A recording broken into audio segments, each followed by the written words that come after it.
Alabanza y menosprecio de Inglaterra, de Natalia Ginsburg.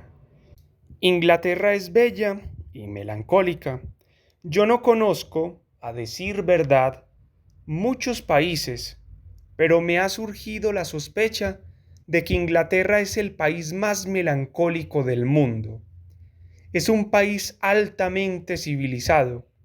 Se ve resueltos en él, con gran sabiduría, los problemas más esenciales del vivir, tales como la enfermedad, la vejez, el paro, las tasas. Es un país que sabe tener, me parece, un buen gobierno, y esto se advierte en los detalles mínimos de la vida de cada día. Es un país donde reina el máximo respeto y la máxima voluntad de respeto por el prójimo. Es un país que se ha mostrado siempre dispuesto a acoger a los extranjeros, a las poblaciones más diversas y, creo, que no las oprime. Es un país donde se sabe construir las casas. El deseo del hombre de gozar de una casita, solo para sí y para la propia familia, con el jardín que puede cultivar él mismo, se considera legítimo y las ciudades están formadas, pues, por esta especie de pequeñas casas. Hasta las casas más modestas pueden tener, externamente, un aspecto gracioso. Y una ciudad grande como Londres, monstruosamente inmensa, está organizada, sin embargo, de tal modo que esta grandeza no se advierte ni pesa.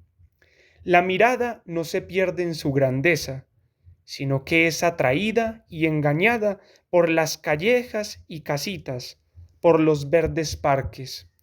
Los parques se abren en la ciudad como lagos para reposar la mirada, para darle refrigerio y liberación, para lavarla del hollín. Porque allí donde la ciudad no es verde, inmediatamente aparece envuelta por una capa densa, fuliginosa, y huele como huelen las estaciones, a trenes viejos, a carbón y polvo. Las estaciones son los lugares donde Inglaterra es más abiertamente tétrica. Se acumulan en ellas chatarra, residuos de carbón, montones de rieles en desuso, roñosos y enredados. Las rodean desoladas huertas de coles, con pobres camisetas tendidas y barracas llenas de remiendos como prendas viejas. Bastante tétrica es, asimismo, la periferia de Londres, donde las calles de casitas iguales se multiplican y se prolongan hasta producir vértigo. Igual vértigo sentimos viendo en Londres ciertos escaparates de tiendas, abarrotados de zapatos todos iguales, con la punta afilada y tacón alto. Zapatos que producen dolor de pies solo de mirarlos, o escaparates abarrotados, rebosantes, de ropa interior de mujer, tan abarrotados que quitan todo deseo de comprar enaguas o medias, de las que tan llena tiene uno la mirada. Contemplando tal abundancia, surge la sensación de que no se necesita nada, y un disgusto tal por medias y enaguas que parece que tendría que durar toda la vida. Contra los muros de ladrillos rojos de las casitas se recortan las hojitas verdes de los árboles, pequeñas, de un verde tierno, un delicado encaje de hojas. De vez en cuando se asoma a la calle un árbol florido, de un rosa suave o vivamente encendido, bello a la vista, amable adorno de la calle. Mirándolo, se siente, sin embargo, que no está allí por azar, sino por cálculo, obedeciendo a un preciso designio. Y el hecho de que esté allí, no por azar, sino en obediencia a un preciso designio, entristece su belleza. Un árbol florido en Italia, en la calle de una ciudad, sería algo de una alegría sorprendente. Estaría allí por azar, brotado de la alegría de la tierra y no por cálculo de una determinada voluntad. En Londres, en esta ciudad negra y gris, el hombre ha puesto, con precisa determinación, algunos colores. Se puede encontrar, de pronto, un pequeño portal azul, o rosa, o rojo, entre sus negros hermanos. Entre el aire gris pasan los autobuses pintados de un vivo rojo. Son colores que en otros sitios serían alegres, pero que aquí no son alegres, reprimidos por una precisa y determinada intención, triste y apagada sonrisa de quien no sabe sonreír. Y rojos son los coches de los bomberos, que no tienen una sirena estridente, sino un dulce tintineo de campanillas. Inglaterra no es nunca vulgar. Es conformista, pero no vulgar. Siendo triste, no es nunca torpe. La vulgaridad nace de la torpeza y de la prepotencia. Nace también del capricho, de la fantasía. A veces creemos ver asomar la vulgaridad en la voz bronca o en la risa chillona de una mujer, en los colores violentos de sus afeites o en sus cabellos de estopa. Pero enseguida nos damos cuenta de que, en este país, la vulgaridad ha sido desarraigada de todas partes por la melancolía. Los ingleses carecen de fantasía, se visten todos del mismo modo. Las mujeres que se ve por la calle llevan todas el mismo impermeable de celofán, transparente y como de caramelo, semejante a las cortinas de los baños, a los manteles de los restaurantes. Llevan todas, colgada del brazo, una cesta de mimbre. Los hombres de negocio llevan el conocido uniforme, bombín negro, pantalones a rayas y paraguas. Los artistas del barrio de Chelsea y los estudiantes que sueñan con el arte, con la bohemia y la vida disipada, tienen barbas rojizas, descuidadas, cortadas en redondo y chaquetas a cuadros con los bolsillos deformados. Las muchachas de este tipo visten ajustados pantalones negros, jerseys de cuero alto y, cuando llueve, zapatos blancos. Los jóvenes creen, vistiéndose de este modo, que afirman como si fuera en voz alta su situación libre, rebelde, anticonformista, la originalidad y la extravagancia de su forma de pensar. No se dan cuenta, sin embargo, de que por las calles hay miles de personajes exactamente idénticos a ellos, con el mismo peinado, la misma expresión de ingenuo desafío en la cara, los mismos zapatos. Los ingleses carecen de fantasía. No obstante, muestran fantasía en dos cosas, solo en dos cosas: los trajes de noche de las señoras de edad y los cafés. Las señoras de edad llevan, para la noche, los trajes más extraños, y se pintan la cara de rosa y de amarillo sin escatimar nada. Se transforman de pacíficos gorriones en pavos reales y faisanes lujuriantes. En torno suyo no provocan estupor alguno. El pueblo inglés, por lo demás, no conoce el estupor.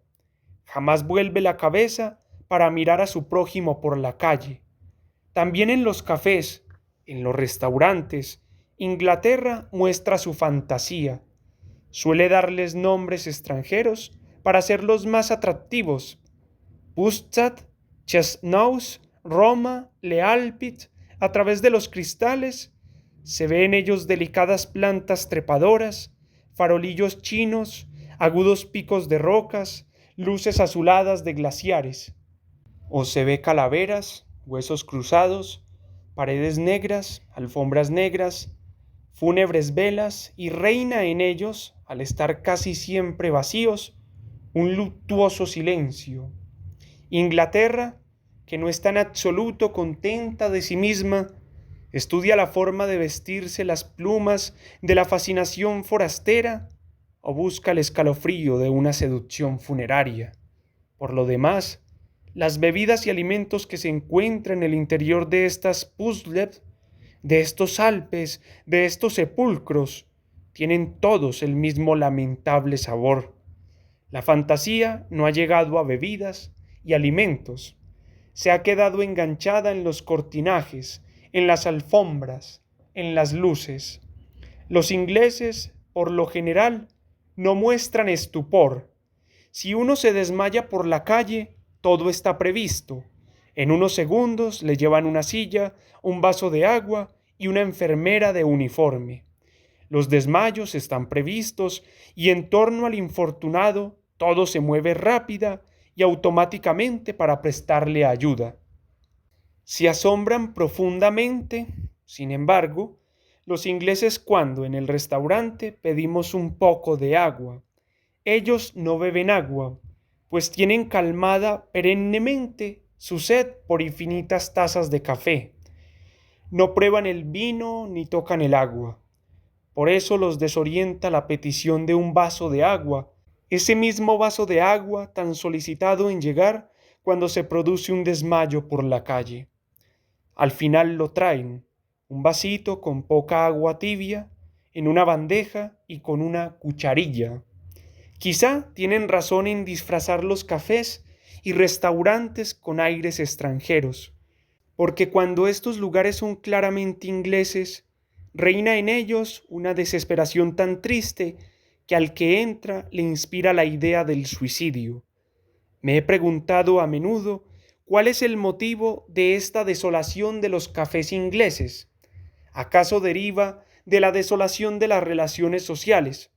Cualquier lugar donde los ingleses se reúnan para hablar resuma melancolía.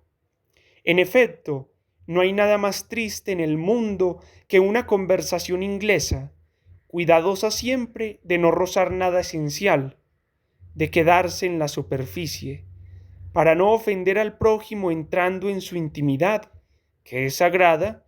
La conversación inglesa zumba su tema extremadamente aburrido para todos, con tal de que no sea peligroso. Los ingleses son un pueblo totalmente privado de cinismo. Son, en el fondo, siempre serios, a pesar de sus carcajadas que estallan súbitas y se quiebran sordas, sin eco. Creen todavía en ciertos valores esenciales que en todas partes han sido olvidados: la seriedad del trabajo, del estudio, de la fidelidad a uno mismo, a los amigos, a la palabra dada. El civismo, el respeto al prójimo, el buen gobierno, el saber pensar y atender las exigencias del hombre, el prestarle asistencia en la vejez y en la enfermedad. Todo esto es, ciertamente, el fruto de una antigua y profunda inteligencia. Sin embargo, esta inteligencia no es visible o sensible en modo alguno en la mente que pasa por la calle. Mirando en torno de uno, no se ve ni asomo de ella. Si hablamos al azar con el primero que pasa, en vano esperaremos palabras de humana sabiduría.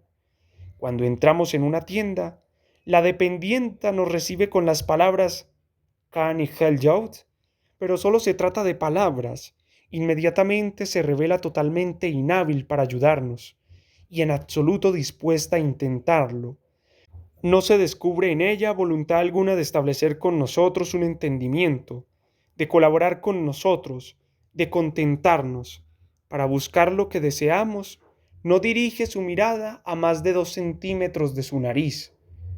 Las dependientas inglesas son las más estúpidas dependientas del mundo. Es una estupidez, no obstante, de la que está ausente el cinismo, la insolencia, la prepotencia, el desprecio. Es una estupidez desprovista por completo de vulgaridad. No tiene nada de innoble y por eso no ofende. Los ojos de las dependientas inglesas tienen la vacía y atónita fijeza de los ojos de las ovejas en las praderas interminables. Cuando salimos de la tienda, los ojos de la dependienta nos siguen, atónitos, vacíos, sin haber formulado sobre nosotros ninguna clase de juicio, ningún pensamiento.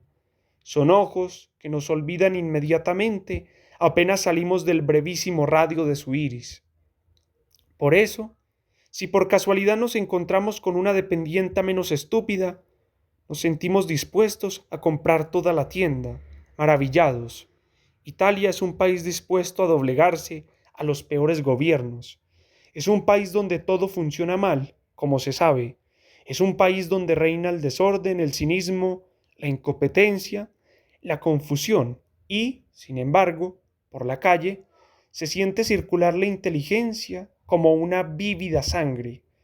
Es una inteligencia que evidentemente no sirve para nada. No se emplea en beneficio de alguna institución que pueda mejorar un poco la condición humana, pero calienta el corazón y lo consuela, aunque se trata de un engañoso y acaso insensato consuelo.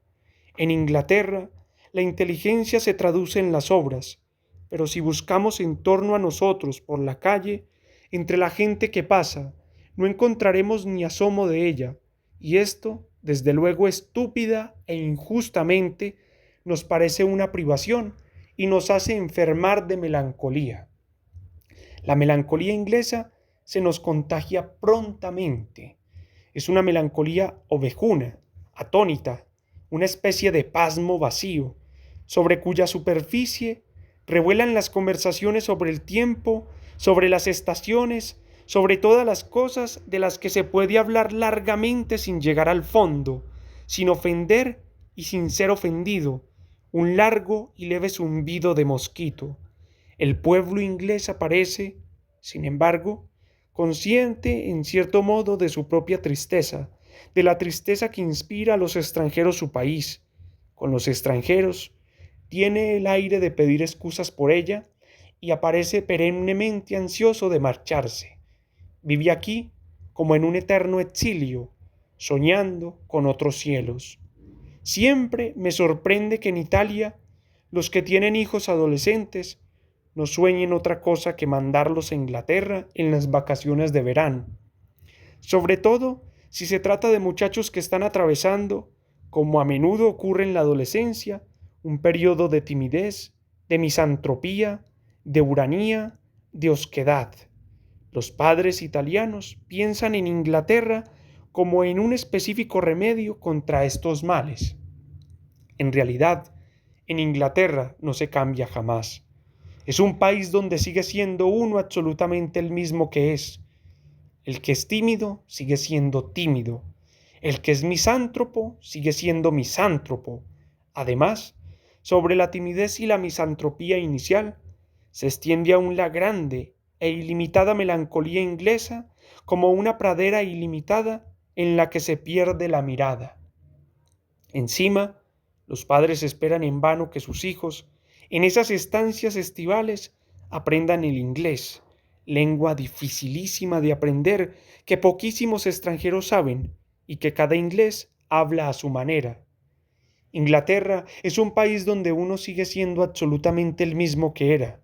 El alma no sufre el más mínimo cambio, sigue inmóvil, inmutable, protegida por un clima suave, templado, húmedo, sin cambios bruscos de estaciones, del mismo modo que se mantiene inmutable a través de todas las estaciones la hierba verde de los prados, que es imposible imaginar más verde, una hierba a la que ni el hielo muerde ni el sol devora. El alma no se libera de sus vicios, pero tampoco adquiere otros nuevos. Al igual que la hierba, el alma se mece en silencio en su verdeante soledad, regada por una tibia lluvia. Hay en Inglaterra catedrales bellísimas, no encerradas entre casas y tiendas, sino abiertas a prados verdes. Hay bellísimos cementerios, sencillas piedras escritas, esparcidas por la hierba entre una profunda paz, a los pies de las catedrales. No las defiende muro alguno, están allí, en perpetua intimidad con la vida y, sin embargo, inmersas en una paz suprema.